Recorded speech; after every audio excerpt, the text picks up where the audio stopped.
Oh, thank you very much. The analysis I'm going to present here today is part of a much bigger project subsidized by ESRC, looking at the consequences of Brexit on the UK, its regions, its sectors, and its cities. Today I'm going to focus in the first stage of the project results, that is focusing on what is the effect, the economic impact of Brexit in the regions. So the findings of our initial research suggest that the UK cities and regions which voted more for Brexit are also the most economically dependent on the EU markets for their prosperity. And this is a result of their different sectoral and trade composition. And this evidence can be found not only in terms of share of GDP exported to the EU, but also in terms of the regional labor income exported to the EU. EU trade is the larger responsible for the major volume of trade in the UK, and our results also show that more than 90% of the UK's 37 NUTS2 regions have become more dependent on the EU markets since the millennium, and this is not happening in London. London has become less dependent. EU regional market dependence in manufacturing and services is closely correlated, excluding the case of London. You can see the London in the left side down there. So well, many people are saying that manufacturing are the sectors that are going to be more affected, but actually services as well. Our analysis here has three main objectives. The first one is to study the degree to which EU regions and countries are exposed to negative trade-related consequences of Brexit. We are focusing as well in looking at the differences, the heterogeneity of these consequences at the regional and sectoral levels, interregional and intra-regional, and also intra-sectoral and intersectoral. We are also want to look at the degree to which these sectors are related to the geographical fragmented production processes. So think about the value chains, think about in West Midlands, how much the advanced manufacturing is connected with Europe in terms of the just-in-time production processes. So we are going to look at the fragmented production processes within the UK, the EU, and beyond. So we will be able to answer the question, which shares of regional labor income and regional GDP are at risk as a consequence of future Brexit-related trade barriers.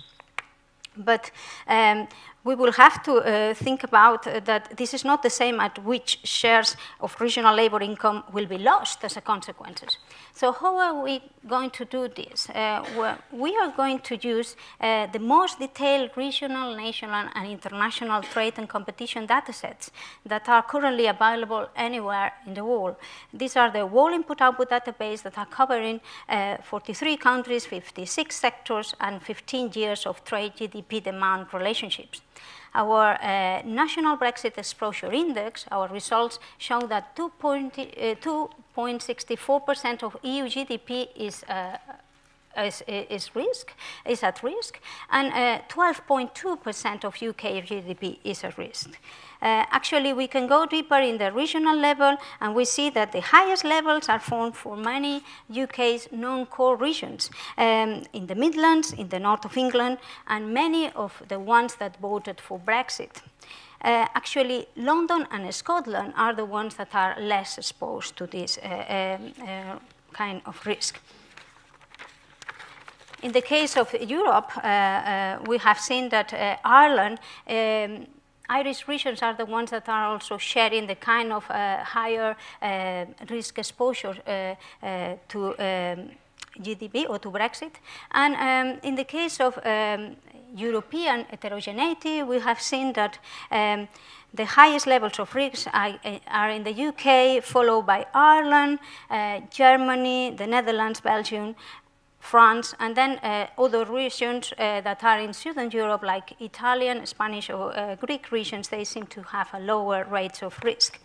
But if we look at sectors, we can somehow divide. Here we have pulled together some sectors. So we can see that in the case of the UK, manufacturing is the sector that is going to be more exposed, with regional variability from 20 to 51%. While we look at West Midlands, we see that local GDP in West Midlands is going to be exposed at a rate of 12.2%. And in the case of local labor income, this is accounting for 11.3%. Mainly, when we look at the sectors, we see that this rate is even higher. So manufacturing is the most affected sector, followed by primary industries. Manufacturing in West Midlands is going to be affected around 33 or 32%, depending if we measure by local GDP or local labor income. And services, they are also exposed at a lower rate, at the level of 7 to 9%. This is mainly due to the sectoral composition of the economic structure of West Midlands. And here we are only looking at the tradable sectors. We have to think about that other sectors such as construction that are more localized, even if it still has a rate of 4% of exposure, they are less exposed than tradable sectors. So the conclusions of this first kind of paper that we have produced in this project is that UK regions seems to be more exposed of Brexit trade relationships than EU regions.